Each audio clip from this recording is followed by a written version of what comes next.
It's another day in the books of wrestling, and now we've got another wrestling review. Last night, Collision is now the wrestling review of last night's Collision. It was one of the best Collisions in a while, apart from that, the one before the Forbidden Door, because that one was amazing. Last week's average, this one amazing.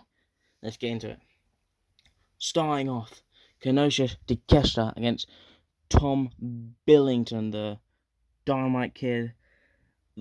The uncle is the actual Dynamite Kid. He is now a wrestler. Yeah. This is his second time appearing in AEW. It's been good. It's been very well. Hopefully, he might be another eventual signing. I don't know if he's signing anywhere, but maybe. Eventually signing to AEW wouldn't be bad because he now appeared both times in AEW. Past 2 times appeared in Calgary. Both times good. So, overall match, decent. One of my favourite parts about this match is obviously Takeshi's one of his finishes is like a power driver, a version of a power driver. Tom Billington is also a power driver. So he was going to go for his power driver, Takeshi countered it, go for his one, then Tom Billington countered into his one, and then Takeshi fully landed on his skull. There's no way, no doubt about it, he did not land on his skull. Because if you watch it in slow motion, he looked like he died. And then, but it didn't really affect him because not that long after that, he got up and just did a V-trigger. 1, 2, 3, good match. Easy. They both got mental brain damage. And for this match, Don Callis was on commentary. And then he came out, it was a good match, best match I've ever seen. And then try to recruit him to the Don Callis family, which I thought would be a not bad way to actually get him a sign. But he rejected it. Takeshita beat him up, obviously, after that. Then Carl Fletcher came out, beat him up. And then right after that, we got the return of FTR. They came down, helped Tom Billington, which makes sense. Tom Billington's Canadian, / English, Bret Hart. Same thing. They come help him. So we've got the return of FTR. Looks like they're going to be in a rivalry with the Don Callis family. Not bad to see. Nice return of FTR. Last time we saw one was Double or Nothing, where they, I think, got put through both. They both got put through tables, and they were basically bleeding to death. I think that was the last time they were there. Or it might have been when they had a time limit draw against Willie and Claudia and Cassidy. Either way, they have not been on TV for a month. Rivalry of the Don Callis family wouldn't be good. But overall, that match, really good. Rated 3.25 stars. Could have been better, but still good. Either way. Right after that, we got the Bang Bang Gang. The Guns, Juice Robinson. Easy momentum match, 1.5 stars. Easy. But after that, they actually announced that Jay White got injured in the match with Hangman Page. So because of that, they were going to have to anoint Juice Robinson as a champion. But Christopher Daniels did come out and say that because the actual champion is injured, which is Jay White, they will have to relinquish all 9 titles. Because you can't defend the title with an actual injured person, so have to have new champions. And then right after that, the Patriarchy came out, and obviously Christian Cage does not like Canada, so he's shouting Canada a little. And then he was gonna get Christopher Daniels to anoint them as champions, because that's what rightfully should be done. But obviously he knows that Tony Khan would not like that, so he announced eventually there'll be a match crowning a new trios champions between the Guns with Juice Robinson, the Bang Bang Gang, versus the Patriarchy. Probably going to be all in, but I do want the House of Black to involved, because they were eventually building to a match, a Trios Championship match. So maybe they get added in if it's at All In, or maybe they have a match now and then at All In. Who knows? But I still want the Patriarchy to win, but it's just gonna, come with difficulties, I guess. And then after that, we had the number one contender match for the Ring of Honor World Championship. Whoever wins gets a shot at Death Before Dishonor between Roderick Strong and Don Castle. Lately, his appearances on AEW has been hilarious with the Outrunners. His entrance, that it was going to hand out seeds, but he literally just ate his hand. It was hilarious. It was really funny. Yeah, and Roderick Strong ended up picking up the win after, he obviously won with a running knee, knocked him clean out. But during the match, John Castle might have got injured because he flipped over the top rope because Roderick Strong moved out of the way, fell on the outside face first flat. It looked like he flat, that stunner. And then he got in the ring, but was holding his elbow. But he was going to do his finisher, the spinning and then the driver. But he had to let him go because of the injury. And then Roderick Strong obviously took advantage of that. Easy win for him. It was a good match. Quite a good match. I'm going to rate it 3.75 stars. Roderick Strong will be facing Mark Briscoe for the title at Death Before Dishonor. And Roderick Strong just looks with the title. He's been at Ring of Honor. Makes sense for him to win the belt. Right off that, Mark Briscoe had a promo. And obviously, apparently, he's been given time off because Tony Khan told him he needs to prep for the Blood and Guts match. And obviously, Mark Briscoe was confused about the Blood and Guts match because he saw the picture and saw the Young Bucks and Okada were wearing suits. And obviously, he thought, if you're going to be wearing suits, you're going to be getting a lot of blood and chicken shit on them suits. So you might want to change it up. And obviously, then he found out he was going to face Roderick Strong. And, well, he made a joke that the last time they faced each other, he had 2 kids, and now he's got like 10 kids. So now he's a better person. He knows he's going to win. So we got 2-1 deal, shit on the Bucks wearing suits, and then prep for the Roderick Strong match against him for Death Before Dishonor for the title. And then we went to commercial, back, and then the Mystery Man was going to appear on Collision. We saw more. He looked like a Power Ranger. Literally. Search of a picture of a Power Ranger. It is him. And it said, the build up, he said he's coming, the text, because it looks like a weird hacker gimmick. He's coming next week. I'm assuming on Collision because R.C. Jones has been on Collision. It looks like we are going to get him on Collision for something. This character may be a Tony Khan created character, his dream character, what he created in his dreams. So we're looking to find out what happens with that. And then we had a Chris Statlander promo. Well, start of her just talking, and it turned into a promo. And Stokely Hathaway, it was like, he's a psychopath, she's something. Either way, Willow Nightingale, they're not going to end this rivalry until she's dead. Literally, they described it as they brought into this world as winning all the titles. Because Christian did help her win these titles. And now because of that, they're going to take her out of it. Which is more build for their rivalry, which is probably going to end at All In. Which would be a good match. Because whoever wins will be going on to probably with a rival for the World Championship. But during Collision was a Fantastic Mania, the New Japan CMLL show, and Stardom, a collaboration pay-per-view. And then during that, there was a crowning of the new CML Women's World Champion because Stephanie Van Cook has now joined the WWE.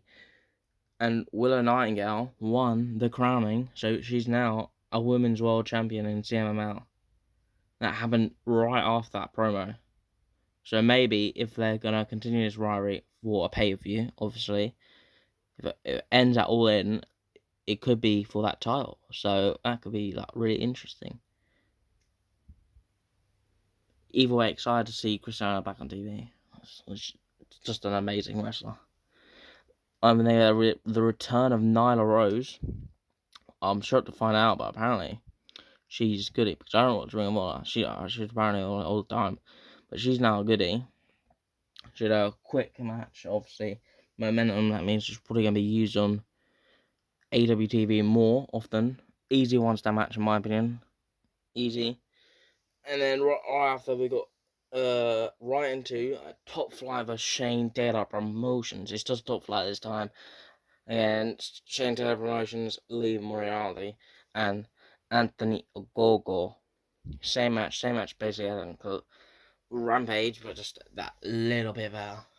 Because Shane Taylor won it, which makes no sense. Because he's the best wrestler in that group. Pretty very entertaining match. Obviously, this time Top Flight ended up picking the win because Shane Taylor actually picked up the win for their trios match on Rampage. So now, in the multi-man tag record, I think they're now 1-1. I thought this rivalry might have been done after the first week after the door, but it looks like a more longer-term rivalry with that, because even though Top Flight ended up getting a win with a spinning DDT that Darius Martin did, looked kind of cool. Shane Taylor obviously got in the ring, laid house on all of them, including Action and Andretti. So even though Top Flight won, they're all dead now. So eventually we're going to get the culmination. Don't think it should be at All In, but we'll be soon, because considering they're now 1-1, so they're probably going to have maybe a 1-on-1 match and the tag match to finish off. Easy, my opinion, 2.75 stars. Easy match, just a little bit better than the one on Rampage. Then right after that, Deonna Purrazzo had a promo, backstage promo, about what she did to Thunder Rosa on Rampage, and she's basically explaining that the reason, because she wants to burn AEW down, create her own version of AEW, and in that world that Thunder Rosa is not in it. Thunder Rosa then interrupted her and told her she wants to sell this, so she called out next week on Collision, I'm assuming, in a women's lumberjack match. I assume it's the first women's lumberjack match that I've ever seen.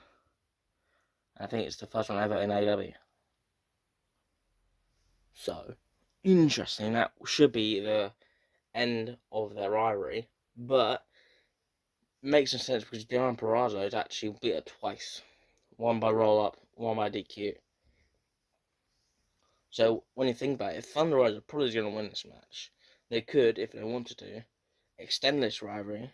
So, if they wanted to, they can also have this at All In. But it has to give it more hype, in my opinion, to be able to have it on a pay-per-view, or even on the pre-show. So either way, we're gonna get a lumberjack match next week in Collision, and then after that, I think it was commercial break. Nyla Rose, obviously her momentum for AEW about that. So she's actually talking about Britt Baker, Mercedes Moné, and obviously Nyla Rose wants to get back in title contention, considering she was just one match. So she actually accepts Mercedes Moné's open challenge for the TBS Championship on Dynamite, the 250th episode of Dynamite, and it instantly got officialized. So on Dynamite, it's an edition of Nyla Rose versus Mercedes Moné for just only the TBS Women's title. That's it. Sadly, not. I thought it was going to be a double title thing going on. No, sadly not. Then Skye Blue with the return. She was on the Ring of Honor. New look, the white, the cowboy hat, little cowwoman hat. Well, I guess that's what it's called now, if considering she's a woman. Yeah, she's a return. Last time she was on TV was maybe a tag match with Julia Hart. Actually, I think it was against Christiana and the Will and Igo, which is a big part of AEW this week. So she had a return match of Harley Cameron, a good, quite short momentum match. She won with a chokehold, so she did use a chokehold, but not a lot. So a nice, easy, quick chokehold to get the match won. I was already in the match. It was not bad, 2.5. Harley Cameron is a decent wrestler. Obviously, she needs to get built up, considering that's why she's in that team with Sarah. And then right after that, she actually wanted to prove why she can be a main eventer. So she actually called out her Takeshita next week for Collision. So it looks like this would be a build to a main event run in the women's roster. So she's called out a 3-time women's world champion. That's why she's called out, because she's a 3-time. 4-match next week on Collision. So far, Collision next week. A lot of women's matches and a lot of bigger ones as well. And then after that, the main event, the conglomeration, Kyle O'Reilly, Orange Cassidy against Undisputed Kingdom. Obviously, this match had a lot of stuff in it. Because the Roger Strong, Mark Briscoe rivalry is also in it. The Kyle O'Reilly Kingdom rivalry. So this match is connected to about 10 different rivalries. It's a really good match. I really like the conglomeration. I don't know if that's a name. It sounds like it. It's a good team, to be fair. Obviously, the Undisputed Kingdom end up winning the match, but the reason why is because Roger Strong obviously can't want to come down the ring, help the Kingdom, obviously try to win the match, and then Tomohiro Ishii came out, did the shit out of Roger Strong, but while that happened, Orange Cassidy got attacked by Trent Barretta. Obviously, that means rivalry is not over, because Orange Cassidy did beat him twice. So he obviously got beaten up. Then the Kingdom ended up, while that happened, Kyle O'Reilly doing the armbar, he ended up getting a frog splash door. And then after that, the Spike Power Driver, Kingdom picking up the win due to out of Callis family and obviously Roderick Strong. So then after that match, the Kingdom, obviously, because they're not a rivalry with Roderick Strong, because they wanted him to join the group. Somehow makes sense. Somehow. So obviously they went up to him. This is why you should join us, so this won't happen. And while that happened, Triple H was still being Orange Cassidy. And then he got in the ring, which was trying to beat up Kyle O'Reilly. And then the Kingdom stopped him. And then after that, Orange Cassidy then came back in the ring with a fucking wrench, and then swinged it right across the back of the head, and knocked him out.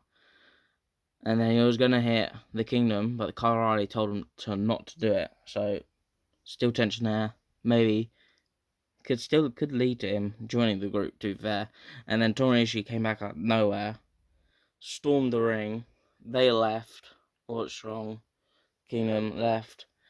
Ended just like that. Alright match. Only rated 3 stars. The conglomeration is its best friends, V2. And then after that, the show ended with a promo package for Dynamite 250. And promoting the Will Ospreay MJF match. And obviously, that match is going to be insane for the 250th episode of Dynamite, which, obviously, that's going to be the opener. And the main event, I'm assuming, is Okada vs. Swerve, which, a couple weeks ago, there was a rumour, obviously, a big time main event. And that's obviously proof of it. And on Dynamite we're going to have Nyla Rose versus Mercedes Moné for the TBS Women's Championship. And if I'm correct, the Learning Tree will do their weird Learning Tree shit. Because Chris Jericho's now going insane. Obviously, on Dynamite, that's all I know from Dynamite. And then, obviously, in 2 weeks' time, the Blood and Guts match. And then, right after that, we have the Ring of Honor pay-per-view with Roderick Strong and Mark Briscoe. So, the next couple of weeks is going to be actually insane. So, that's it for the Collision review. Overall, it wasn't a bad show. That's it. Peace. Like, subscribe.